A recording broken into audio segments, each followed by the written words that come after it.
time. It's so, you've seen the documentary? Oh yeah. Have you seen it, Dani? It's so sad. It looks sad. That's why I don't want to watch it. Well, it's only sad if you love him. You know what I mean? Like, it's not like intentionally sad. The way they put it together, it's actually, you know, it's sad because of the circumstances, but it's not, they don't play up on that. They actually play up really well on his optimism through it all, which I was really impressed by.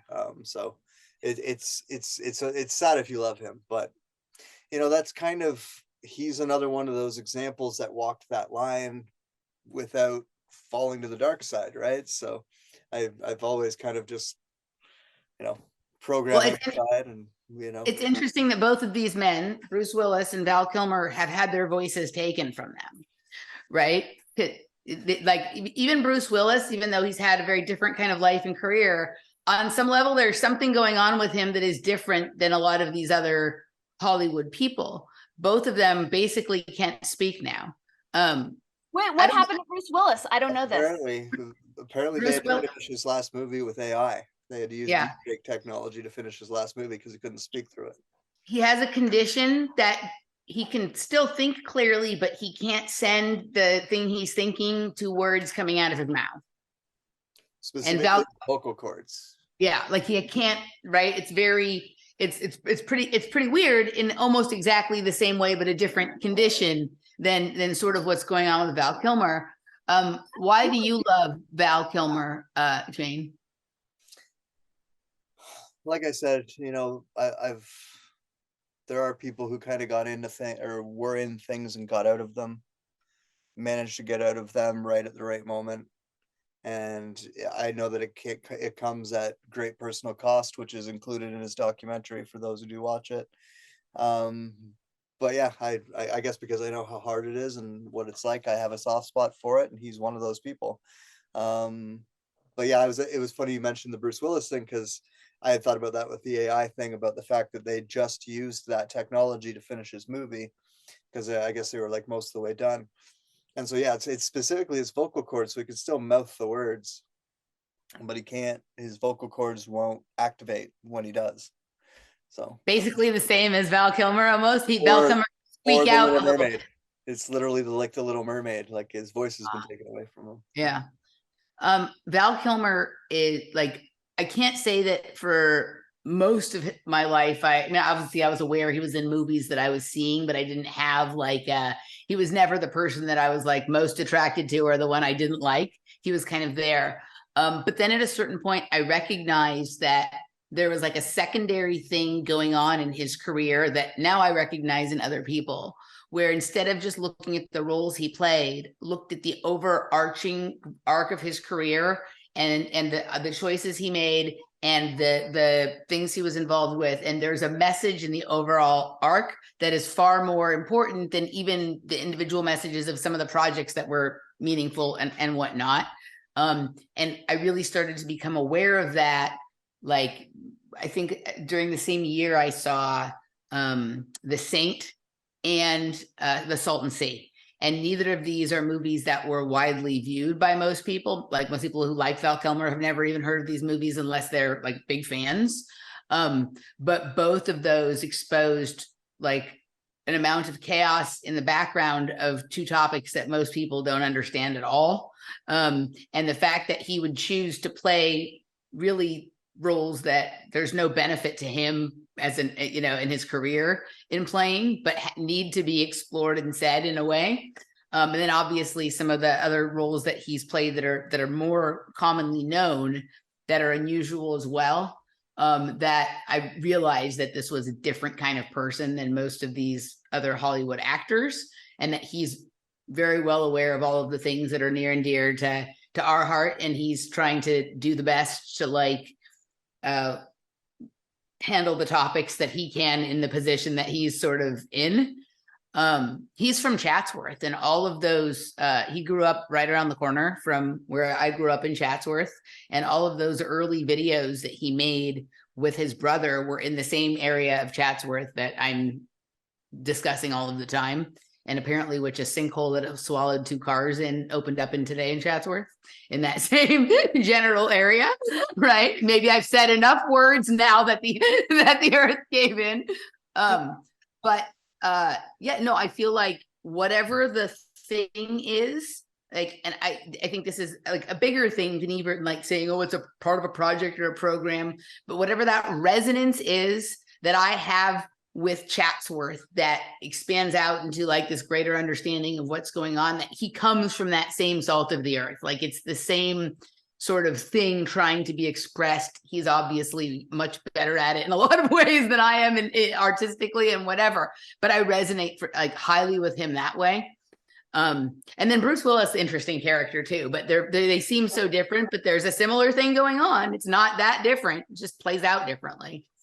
And I've loved them both kind of for similar reasons my whole life, but just throwing it out there that, you know, when you implode underground bases, sinkholes tend to happen. But better you say it than I, because I'd be called a conspiracy theorist. Hey, superstars, thank you so much for sharing your sacred attention with me. If you are receiving any value whatsoever from my videos, I am encouraging you to give back, to pay it forward by supporting me on my Patreon community, on my locals community, on both. Your support allows me to keep on keeping on and to keep making content like this. It used to be much easier back in the days of a free press, but now, given all of the censorship and the shadow banning, it really is challenging for content creators to continue to put out so much work. I'll just speak for myself.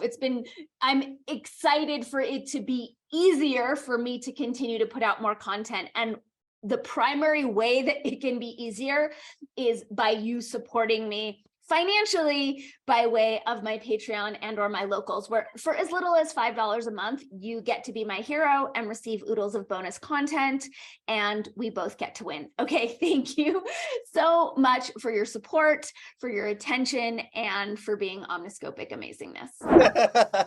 Just saying Well, Emily, when you mentioned this arc of his career, I first remember him in Real Genius, and he was playing a physics savant.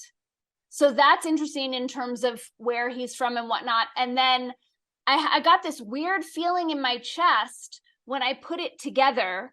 But when I did my 10-gram mushroom journey, I was shown a moment wherein a celebrity helped place a curse on me in an art gallery by making eye contact with me and nodding at me in this crowded room. And it was that connection when the curse came in. So it has me wondering about Bruce Willis, all these connecting with you at the restaurant, and Val's thing. And if they weren't agents for something else, kind of directing them to connect with us for God knows what. Well, I mean, I think it can be looked at both ways. That could be true. And they also, while they're connecting with us, could say something to us that would also lead us out of whatever thing they've been guided to say, because some of the things he said to me were quite interesting, right? And it, you know, like that basically, like he led me, like everything he points at leads to the same block that is in all those videos of all the things that Allison is trying to get us to pay attention to. And that's where the few blocks from the intersection of Susquehanna and Moyer, and all these things that Michael and I have focused on in relationship to 12 Monkeys and some things going on. So like, that could be it. Like, hey, sorry, kid. I had a horrible time in New York. So maybe let's go with that. Let's go with, he put a curse on me that like made my life for the next, 10, 12 years horrific. But also he left the Easter egg. Right? Like he left the Easter egg, maybe that is a clue for something. Who knows? We're making shit up here, right? As for Chatsworth, what's interesting is like, I've been talking about it increasingly again and from different directions than I've talked about it before. Like my understanding of how certain things work is evolving and changing. And I'm sure I got some things wrong and continue to get some things wrong. But at the end of the day, what we're talking about here largely is fusion and genetics.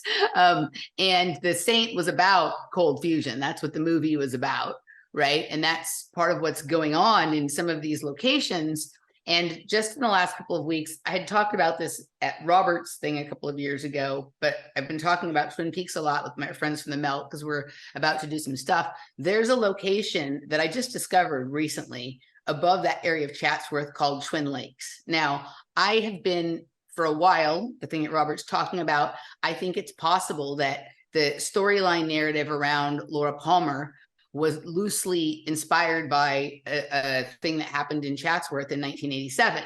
Like what happened to these two girls who went missing, one of whom was dead and the other who was found dazed and confused, wandering around, like is almost identical to things from the opening season in Twin Peaks, right? But where this all occurred is an area just south of Twin Lakes. And I started showing Chris, who has a deep interest in Twin Peaks, some of these things about Chatsworth that were similar to some of the locations in Twin Peaks. And I showed him Twin Lakes, and just below Twin Lakes is where this sinkhole has now opened up and swallowed two cars on Iverson Road, right near where the Spawn Ranch and the movies used to be filmed, the country western movies and all of that kind of stuff, right?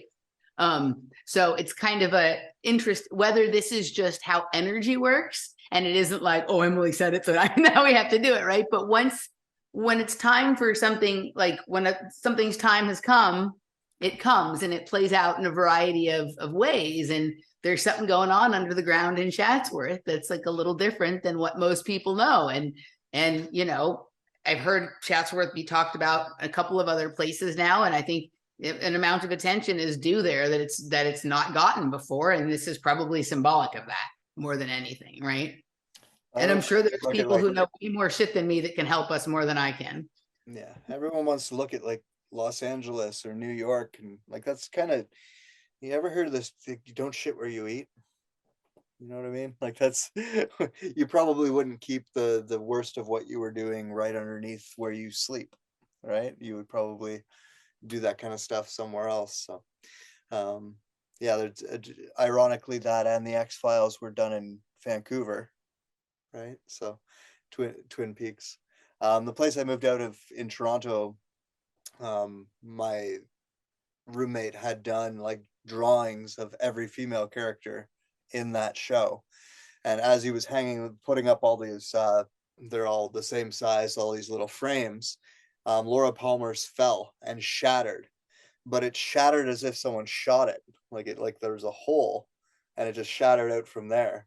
So we just left it like that and put it up on the wall because it actually matches the show. It's so funny that it was like, yeah, it was like almost like Laura Palmer's spirit was like, that's what it felt like to us.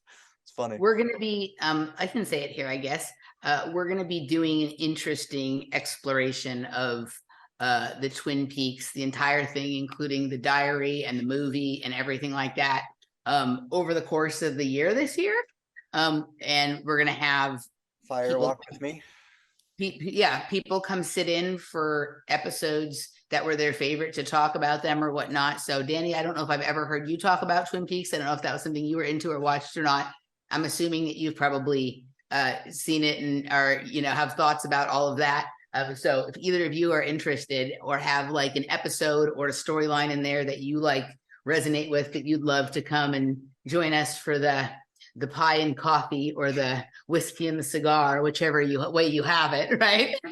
And chat about it in like, you know, a dark, smoky room online. Then let me know.